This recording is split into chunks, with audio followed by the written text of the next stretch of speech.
Good morning, good morning. Ito guys, magluluto tayo ng chop suey. Ay na guys, igigisa ko na bawang, sibuyas. At ang haraho ko ay hipon at konting atay. Ayan, lagyan ko ng atay. Paanahin ko muna yung hipon. Tapos lagyan ko pa ng atay yan. Hello guys, sana po manood po kayo sa aking vlog. Ayan na pong atay pa guys. So, ayan, para masarap guys. Kaya nga po. Oo. Ayan na. Tapos, ititinda ko na yan sa baba guys. Sana po manonood pa kayo ulit sa aking munting vlog. Ayan na guys. Chop suey. Masarap ng chop suey. Pangarapang handaan yan. Walang handaan pag walang chop suey. Pag may handaan talaga may chop suey. Kaya sa tindahan may chop suey din. Ayan na guys. Salamat sa mga nanood. At sa mga followers ko, maraming salamat. Paninda ko po yun guys. Sa tindahan ko sa kunting kainan po. Maraming salamat. Pag-subscribe po ang aking chop suey na niluluto. Sana guys, huwag niyo akong kalimutan manood at lalagyan ko pa ng patis. Paminta. Halo-halo-haloin.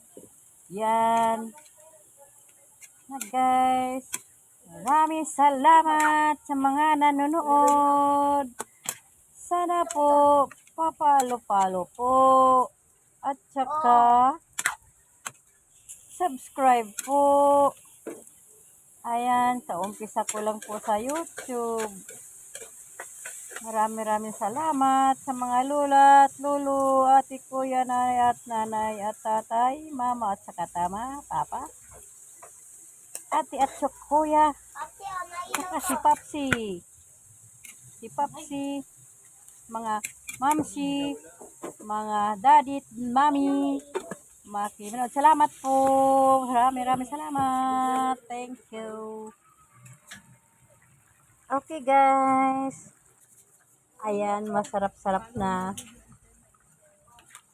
Palo-palo lang po. Palo-palo. Subscribe lang.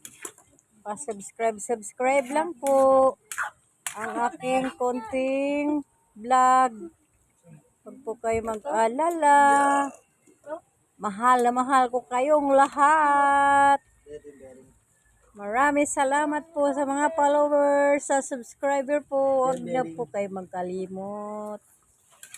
Paki-subscribe naman po ang aking chop suey. Yan, palalaputin ko lang po yan. Lalagyan ko pa ng kunting gaw-gaw, nor cube, at magic sarap. Ayan na po.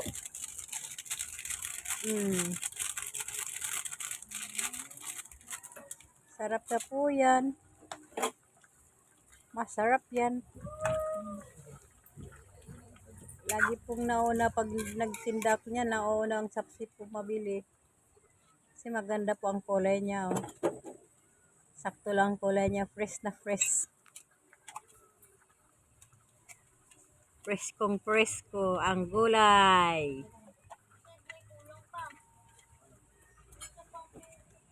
Maraming salamat po guys. Ayan, palaputin na natin. Palalapot-lapot na kunting gaw-gaw lang po. Huwag masyadong marami kasi baka lalong magdikit-dikit na yan. Magmumukhang pangdikit yan sa papilyan. Kunti lang. Tansya-tansyahin lang ang paglagay. Yung saktong lapot lang. Oh, yan. Lalagay ko na sa lagayan yan para maitinda na.